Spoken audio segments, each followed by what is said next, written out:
Everyone, I'm here to tell you it's a sad day today.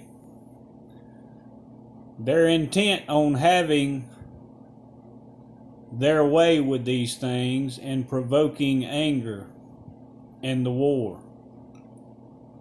What I want to stress on you is prepare yourselves in every way you can for what's coming.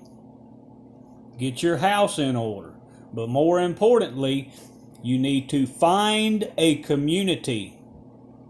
Find a community that you can gather in with true Christians that have true conviction,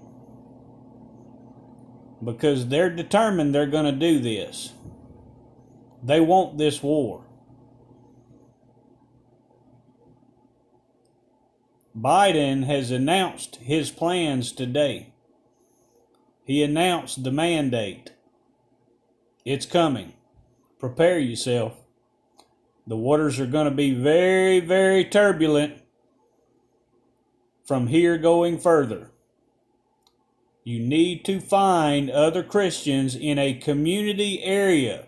Network yourselves in a community area where you can go to escape the troubled waters. God bless.